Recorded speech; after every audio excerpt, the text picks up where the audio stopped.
Assalamualaikum warahmatullahi wabarakatuh. Perkenalkan, nama saya Muhammad Iksan Putra dengan NIM 24091387045 dari kelas 2024B. Kali ini saya akan mempresentasikan hasil rangkuman saya mengenai protokol HTTP, MQTT, dan juga COAP, di mana eh, rangkuman ini terdapat pada mata kuliah Dasar Sistem IoT dan juga Aplikasi Industri. Yang pertama, kita akan mengenal lebih dekat dengan yang namanya HTTP, di mana singkatannya adalah Hypertext Transfer Protocol. Protokol komunikasi ini digunakan untuk mentransfer data di World Wide Web atau yang biasa kita kenal dengan istilah WWW. Protokol ini merupakan fondasi utama dari pertukaran data di internet, terutama untuk mengakses dan mengirimkan halaman web, gambar, video, dan konten lainnya antara klien, biasanya berupa web browser dan juga server. HTTP sendiri beroperasi pada lapisan aplikasi atau application layer dalam model OSI atau Open System Interconnection. Ini berarti adanya HTTP ini bertanggung jawab untuk mengatur bagaimana data dikirim dan diterima antara klien dan juga server. HTTP menggunakan URL untuk mengidentifikasi sumber daya di web. URL terdiri dari protokol yang terdiri dari dua, yaitu antara HTTP atau HTTPS, nama domain, dan path ke sumber daya. Selanjutnya kita akan membahas mengenai karakteristik HTTP, di mana yang pertama ada protokol stateless, yang artinya setiap permintaan dari klien ke server dianggap sebagai independen, yang dimana server tidak menyimpan informasi tentang permintaan sebelumnya dari klien yang sama. Yang kedua, adanya HTTP menggunakan model request response, artinya klien mengirimkan permintaan ke server dan server merespon dengan data yang diminta atau pesan kesalahan jika permintaan tidak dapat diproses. Yang ketiga, pesan HTTP berbasis teks dan dapat dibaca oleh manusia. Yang keempat, HTTP mendukung berbagai metode atau verbs untuk menentukan tindakan yang harus dilakukan pada sumber daya yang diidentifikasi oleh URL, seperti GET, post, put, delete, head, dan juga option. Yang terakhir yaitu umumnya berjalan di atas TCP atau IP. Yang menjadi materi utama yaitu adalah fungsi dari HTTP itu sendiri, di mana yang pertama ada transfer data di web. Menggunakan HTTP digunakan untuk mentransfer data antara klien dan juga server, termasuk dalam mengirimkan halaman web, gambar, video, dan file lainnya. Yang kedua, adanya komunikasi klien ke server, yang menjadi fasilitas komunikasi antara klien dan server menggunakan model request response yang seperti tadi, di mana klien mengirimkan permintaan dan server memberikan responsnya. Selanjutnya adalah mendukung berbagai metode, di mana HTTP mendukung berbagai metode untuk menentukan tindakan yang harus dilakukan pada sumber daya yang diidentifikasi oleh URL.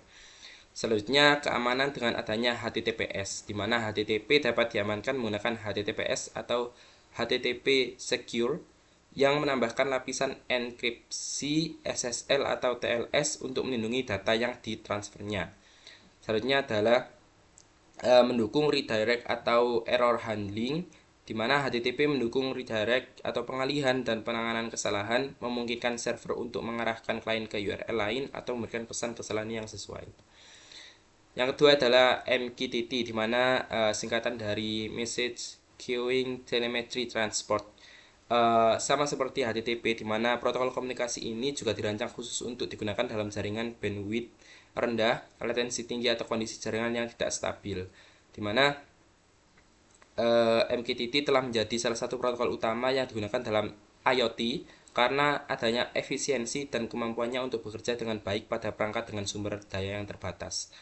Di mana untuk IoT sendiri yang dilakukan oleh MQTT, yang pertama ada smart home untuk mengontrol dan memantau perangkat rumah pintar di dunia industri, di dunia kesehatan, dan juga di dunia transportasi seperti yang ada di slide.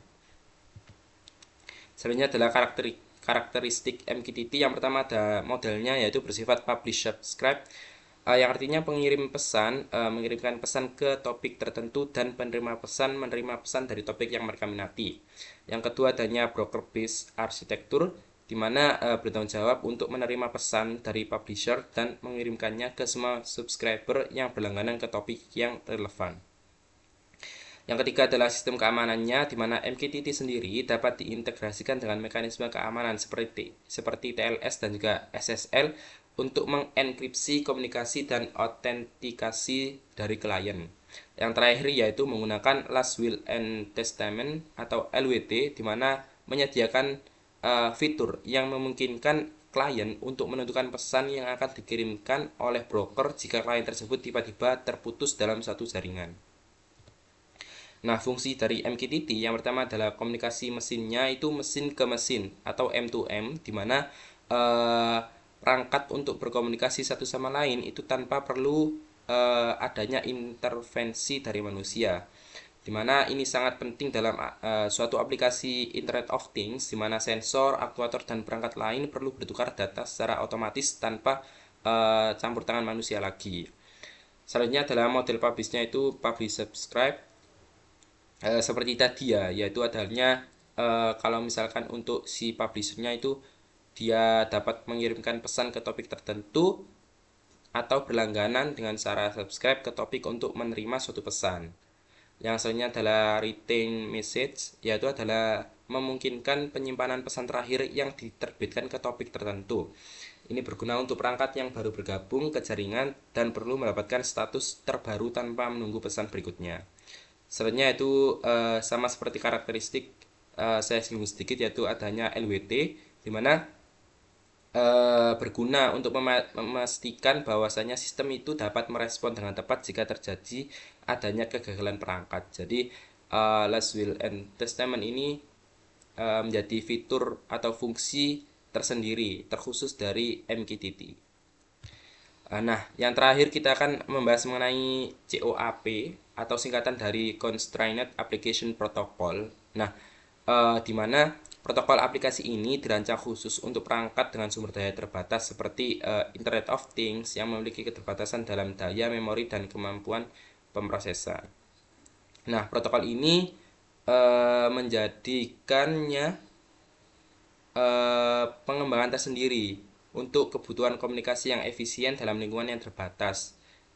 Selanjutnya adalah protokol ini biasanya berjalan di atas UDP atau User Datagram Protocol daripada TCP atau Transmission Control Protocol, yang membuatnya lebih ringan dan juga cocok untuk perangkat dengan sumber daya yang terbatas. Selanjutnya karakteristik dari COAP sendiri, yaitu yang pertama adalah berbasis UDP seperti tadi, di mana singkatan dari User Datagram Protocol yang sebagai lapisan transportasinya, sehingga dia lebih ringan daripada protokol HTTP dan juga MQTT tadi. Yang kedua adalah modelnya itu menggunakan request response, hampir sama dengan HTTP, di mana ini memungkinkan klien untuk mengirimkan permintaan ke server dan menerima respon yang membuatnya mudah dipahami dan diimplementasikan. Selanjutnya adalah caching, di mana COAP mendukung mekanisme caching untuk mengurangi beban jaringan dan meningkatkan efisiensi, dan juga ada keamanannya, yaitu adalah dapat diintegrasikan dengan DTLS atau Datagram Transport Layer Security untuk menyediakan keamanan pada lapisan transportnya. Selanjutnya adalah format pesan biner, di mana COAP menggunakan format pesan biner yang ringkas yang mengurangi ukuran pesan dan meningkatkan efisiensi transmisi suatu data. Nah, fungsinya yaitu mungkin sedikit diperjelas di karakteristik tadi ya, dimana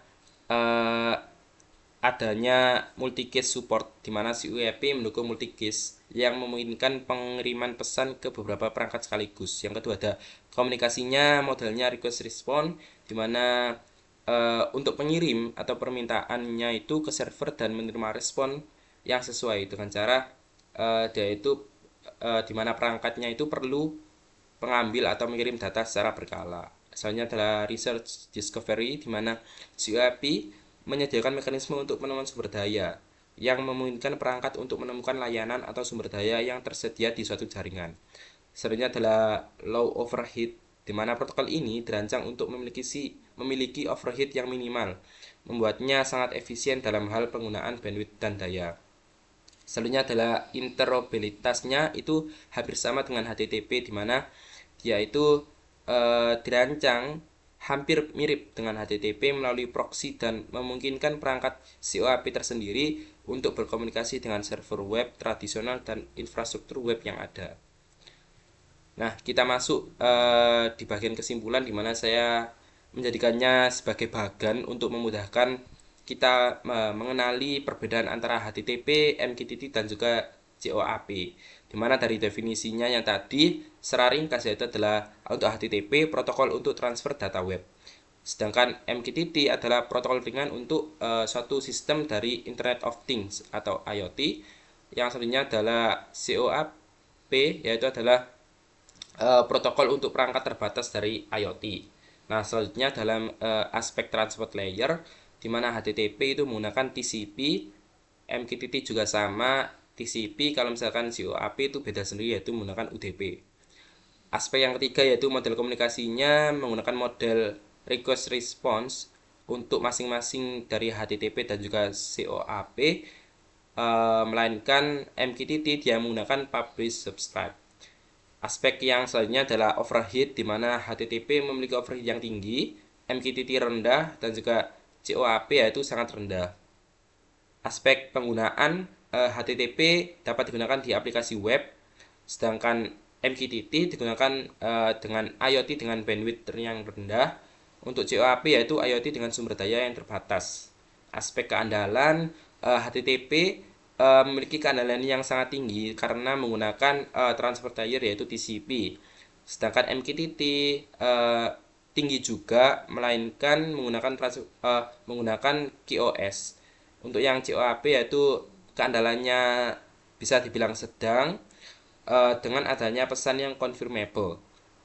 Untuk yang multicast supportnya, HTTP itu tidak support, habis itu yang MQTT tidak, dan juga COAP juga terdapat atau ada gitu.